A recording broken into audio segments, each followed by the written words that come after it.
बिस्मिल्लाहिर्रहमानिर्रहीम। अस्सलाम वालेकुम। आज हम बहुत ही डिलीशियस से कस्टर्ड टार्ट बनाएंगे। बहुत मज़े के बनते हैं और बहुत मुश्किल भी नहीं है बनाने, आसानी से बन जाते हैं। तो चलिए शुरू करते हैं। सबसे पहले इसके लिए 200 ग्राम मक्खन चाहिए, अनसॉल्टेड मक्खन। मेरे पास वाइट थोड़ा कम था तो मैंने येलो डाल के इसकी क्वांटिटी पूरी कर ली।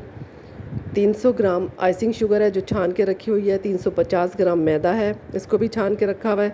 एक अंडा, थोड़ा सा पानी अगर ज़रूरत हुई, 1 टीस्पून वनीला एसेंस। ये सब चीज़ें इसके अंदर जाएंगी। सबसे पहले हम मक्खन को बीट कर लेते हैं।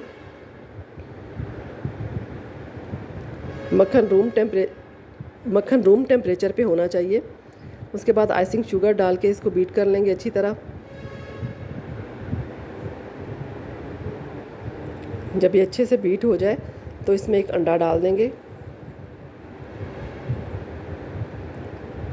अंडा डाल के भी इसको अच्छी तरह से बीट कर लेंगे और साथ ही वनीला एसेंस भी डाल देंगे।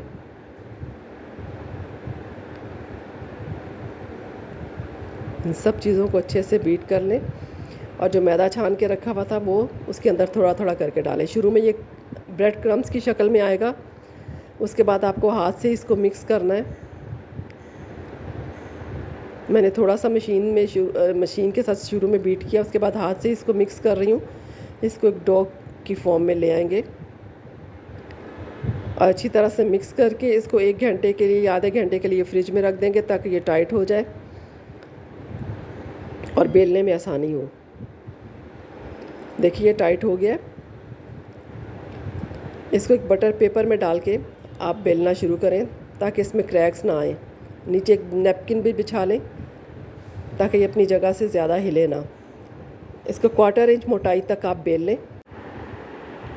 ये टार्ट शेल को बेक करने के लिए ट्रेज़ है मेरे पास, आपके पास जो भी अवेलेबल हो आप उसमें बना सकते हैं। कटर उस हिसाब से लीजिएगा या आप हाथ की मदद से भी इसको गोल बना के इसके अंदर फिक्स कर सकते हैं। मेरे पास ये वाला कटर है, मैं इससे काट रही हूँ। इसको अच्छी तरह से पेस्ट्री ट्रेज़ में लगा दूँगी और फोक की मदद से उसके अंदर हम सुराख कर देंगे ताकि ये बेकिंग के बाद ऊपर ना आए। हम इसको प्री हीटेड ओवन में 20 से 25 मिनट के लिए बेक कर लेंगे।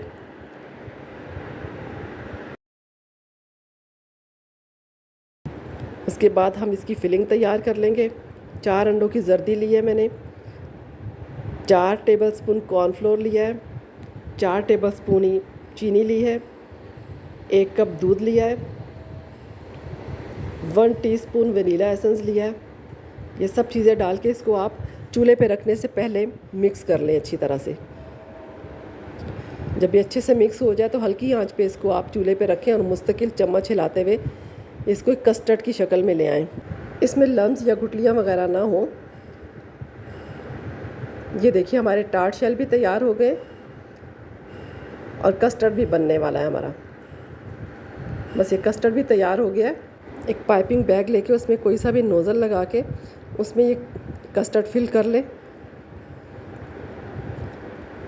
और फिर पाइपिंग बैग की मदद से पेस्ट्रीज़ में ये सब कस्टर्ड लगा लें आप। पाइपिंग बैग की मदद से बहुत नीट सा लग जाता है और अच्छा भी लगता है। तो इसी तरह से आप सारी फिल कर लें पेस्ट्रीज़। अगर आपके पास कोई फ्रेश फ्रूट है या टिन वाला फ्रूट आप पसंद करते हैं तो वो आप इसके ऊपर लगा सकते हैं, उसके साथ डेकोरेट कर सकते हैं। मैंने ब्लैक करंट्स के साथ इसको डेकोरेट किया है। बहुत ही खूबसूरत और मज़ेदार ये पेस्ट्रीज़ तैयार हैं। ज़रूर बनाइएगा। रेसिपी पसंद आए तो लाइक, शेयर और सब्सक्राइब कीजिएगा। मिलते हैं नई रेसिपी के साथ। अल्लाह हाफिज़।